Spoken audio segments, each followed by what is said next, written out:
Okay, quick video on how to remove the rear shock absorber slash strut on a 2016 Zero FXS. As you can see, mine in the Florida sun got all degraded and the whole bike just goes up and down like nothing. So to get this out of here, it wasn't too difficult, but you'll need a few tools. You'll need a 3mm and a 4mm hex head wrench, a 10mm box end wrench, a 15mm socket and wrench, and I believe I also needed a 13mm socket, which I'm not showing here. Oh, here it is, 13mm socket for these bolts here. So I started by taking the battery out to give myself some more room, and that you do by taking the key that goes in, this little guy, and remove it out. And if you're going to leave one battery in, don't forget to put your little plug in there so it will still operate on one battery if you so choose. Then I noticed that the shock absorber is tied together with a grounding cable. It's got a little sign on it, at least this one does, that says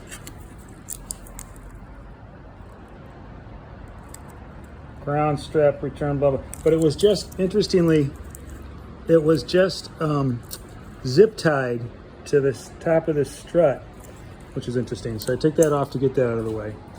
Then you have to remove a lot of the plastic bits. So these things go like this, no, this way, I'm sorry. And you take out one bolt that goes in here, and two little screws, these little screws, that go in there, and it just pops out. And once you take both sides off, the seat just pops out. You get that out of the way.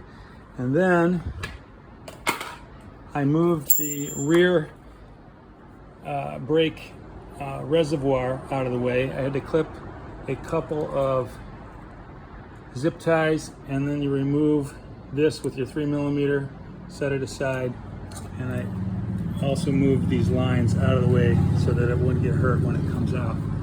And then lastly, I took off the passenger foot pedal just to get it out of the way. Then you commence on getting this thing out, and it was kind of interesting. There's one bolt that goes in this hole that's hidden behind these brake lines, and you can just fit a 15mm socket in there, and it goes all the way through to this threaded side on the other end. So you can get it all the way loose, but then it won't come out. So I took this screwdriver and poked it in from the other hole on this side. There we go. And while I was doing that, backed it out of here, and then the bolt comes free, and it's just a single bolt, and it looks like that, 15mm socket. Then to get the bottom one out, oh, just an aside, on this master cylinder, you're sitting there with your hex head wrench, but it's got a backing bolt on the other side, which is 10mm. That's what that's for. And that's the one that uses the 4mm hex head wrench. To get this one out, you'll need a 15mm socket and a 15mm wrench. The bolt goes here, the nut goes here, and the bolt is on the other side. You back them out, and then I lifted the whole bike up to get it free. Now I got one last thing to do. I'm gonna have to remove this plastic bit. As you can see, my bike is kind of rusty because I don't take care of it well enough, and we live in Florida. So I'm gonna take these off, remove this thing, and this should pop right out. I'll let you know how it goes. Hope that's helpful to the next guy, and if anybody knows how to repair these, please let me know, because I gotta figure it out and I don't wanna have to buy a whole brand new one.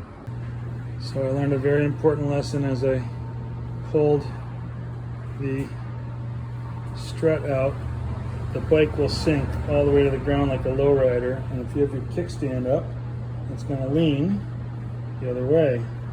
And if you don't have your battery locked in, the battery will slide out and you will get a mess after you deliver the strut. No joy in Mudville.